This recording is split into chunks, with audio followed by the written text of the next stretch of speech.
Hello అండి. నిన్న Sunday కదా! ఏం స్పెషల్స్ చేశారు? నేనైతే మటన్ పులావ్, మటన్ కర్రీ చేశానండి. ఎలా చేశానో మీరు చూస్తారా? వచ్చేయండి మరి చూద్దురు గాని. ఫస్ట్ అయితే ఆయిల్ వేసుకుంటున్నాను సరిపడా. ఒక స్పూన్ అయితే నెయ్యి వేస్తున్నాను. ఆయిల్ అయితే హీట్ అయిందండి. ఇప్పుడు దీంట్లోకి ఉల్లిపాయ ముక్కలు వేసుకోవాలి. ఇది వచ్చేసి ఒక ఉల్లిపాయని ఇట్లా బారుగా కట్ చేసుకున్నాను అనమాట. ఈ ఉల్లిపాయలన్నీ కూడా చక్కగా వేగాలి. అంటే మరీ బ్లాకిష్గా కాదులేండి, కొంచెం ఒక గోల్డెన్ కలర్ వచ్చేదాకా వేగితే సరిపోతుంది.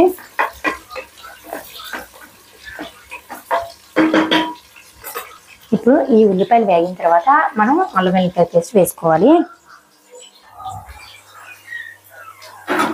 ఇంకా ఉల్లిపాయలు అయితే చక్కగా గోల్డెన్ కలర్లో వేగిపోయాయండి. ఇప్పుడు దీంట్లో మనం అల్లం వెల్లుల్లి పేస్ట్ వేసుకుందాం. ఒక 2 స్పూన్స్ వేసుకోవాలి.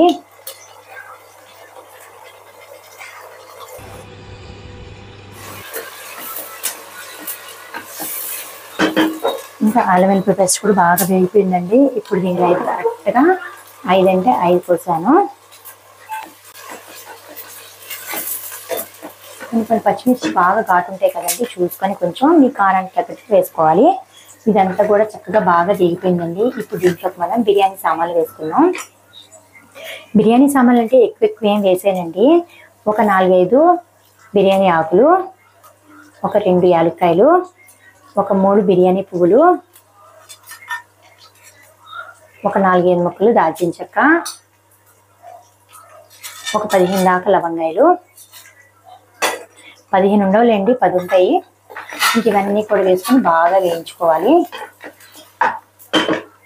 ఇప్పుడు దీనికి మనం ఒక 2 టమాటా ముక్కలు వేసుకుంటున్నాము.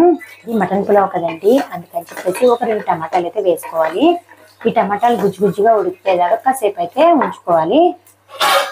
ఇంక మనం టమాటాలు ఉడకాలి కాబట్టి దీని మీద ఒక మూతను పెట్టుకుందాం.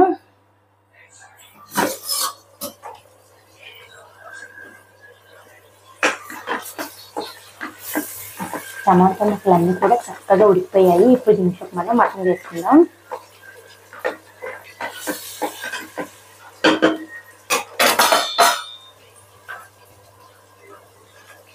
మటన్ అయితే నేను ఆల్రెడీ ఉప్పు కారం పసుపు వేసేసి కుక్కర్లో ఒక విజిల్ అయితే తెప్పించుకున్నానండి. ఎందుకంటే ఇది చికెన్ లాగా కాదు కదా, మనకి సరిగ్గా ఉడకదు. అంటే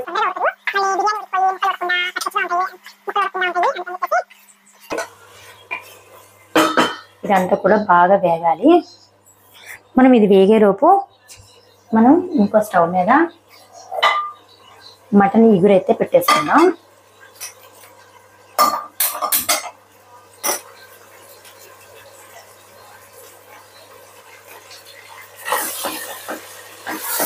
ఇదంతా కూడా బాగా వేగాలండి. వేగిన తర్వాత దీంట్లోకి వాటర్ పోసుకుందాం.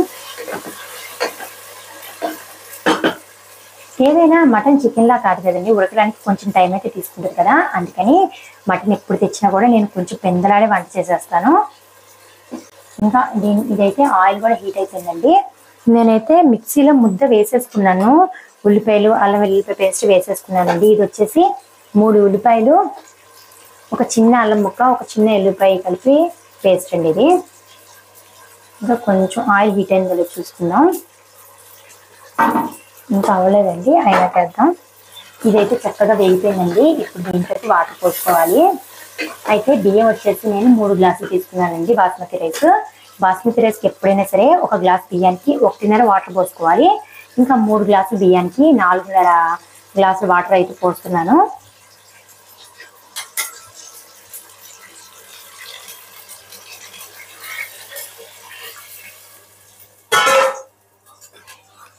ఇంకా వాటర్ అయితే పోసేసుకున్నామండి దీంట్లో. ఇంకా మనకి పక్కన ఆయిల్ అయితే హీట్ అయిపోయిందండి. ఈ ఆయిల్లో ఈ ముద్ద అయితే వేసేసుకున్నాను.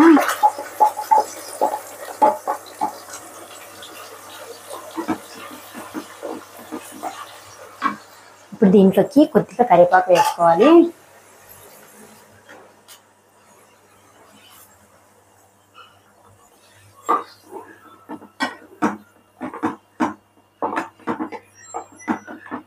అల్లం వెల్లుల్లి పేస్ట్లో కొంచెం పసుపు ఉంది కదండి, అందుకని చెప్పేసి గ్రేవీ అంతా కూడా కొంచెం ఎల్లోయిష్గా మారింది. ఇంకా ఈలోపు ముద్ద వేయలోపు ఇదంతా కూడా ఒకసారి కలుపుకొని దీంట్లో వేయాల్సిన ఇంగ్రీడియంట్స్ ఏమైనా ఉంటే మొత్తం అన్ని కూడా ఒకసారి వేసేసుకుందాం. అంటే ఉప్పు, కొత్తిమీర అలాంటివి వేయాలి కదండి, అవన్నీ కూడా వేసుకుందాం. ఉప్పు సరిపడినంత వేసుకోవాలండి. కలుపు వేస్తున్నాను ఇక్కడ నేను.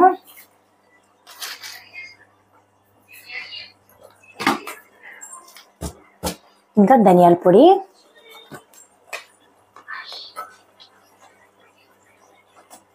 One half spoon ఇస్తున్నానండి. కొత్తిమీర కూడా ఈ స్టేజ్లో ఉన్నప్పుడే వేసేసుకుంటున్నాను. ఇదంతా కూడా బాగా కలిపేసేసుకొని మరిగేదాకా ఆగాలండి. మరిగిన తర్వాత అప్పుడు మనం దీంట్లోకి రైస్ వేసేసుకుందాం.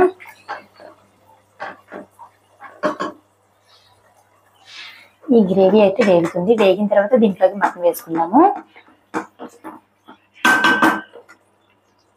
ఎందుకంటే అది పచ్చివాసన పోవాలండి. పచ్చివాసన పోయేదాకా వేయించాలి, లేదనుకోండి కూర కూడా పచ్చివాసన వచ్చేస్తుంది.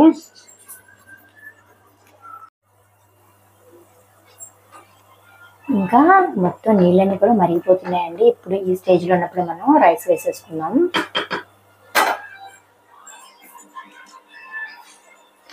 నేనేసి బాస్మతి రైస్ ఆల్రెడీ కడిగి పెట్టేసుకున్నానండి, 3 గ్లాసులు అని చెప్పా కదా.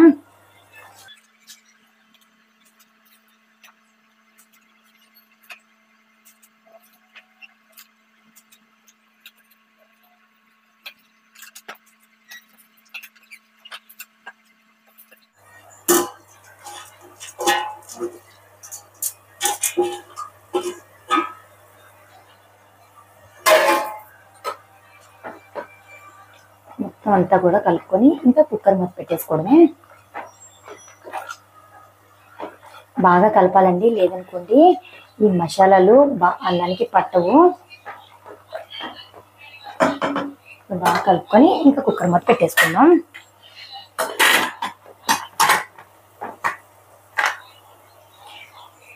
ఈ గ్రేవీ కూడా చక్కగా వేగిపోయింది. ఇప్పుడు దీంట్లోకి మనం మటన్ వేసేసుకొని ఉప్పు, కారం, పసుపు అన్ని కూడా వేసేసుకుందాం.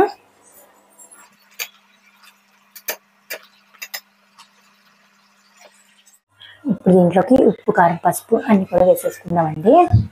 పసుపు అయితే 1/2 స్పూన్ వేస్తున్నాను.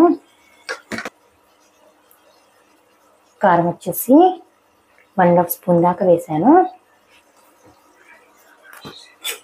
ఇంకా ధనియాల పొడి వచ్చేసి ఒక పెద్ద స్పూన్ అండి. లాస్ట్కి కల్లుప్పు అయితే వేస్తున్నాను. కర్రీకి సరిపడా ఇప్పుడే వేసేస్తానండి నేను. ఇంకా మొత్తం అన్ని వేసిన తర్వాత ఒకసారి బాగా కలుపుకోవాలి.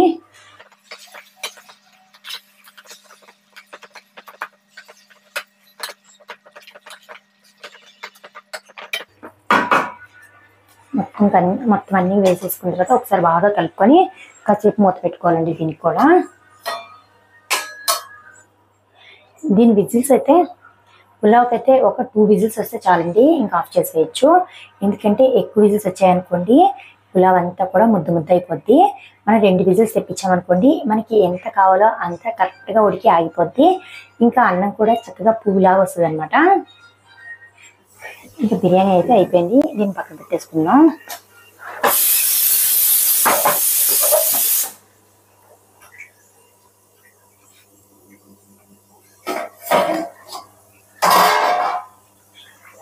మటన్ కూడా చక్కగా వేగిపోతుంది. బాగా వేగిన తర్వాత దీంట్లో వాటర్ పోసుకోవాలి.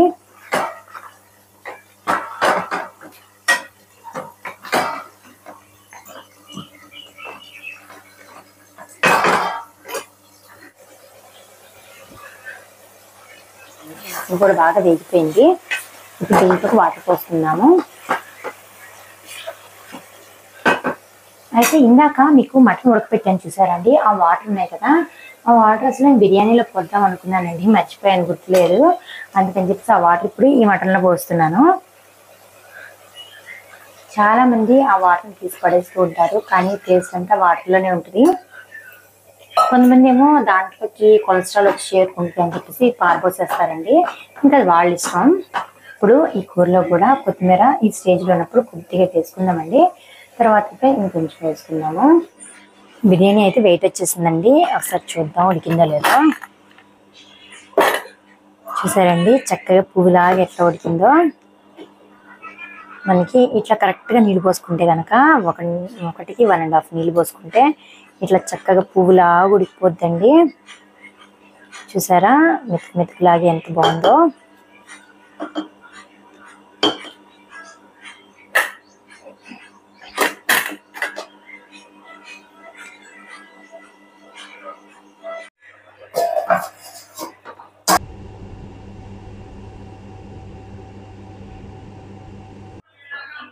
ఇంకా ఆల్మోస్ట్ అయిపోయిందండి కర్రీ కూడా.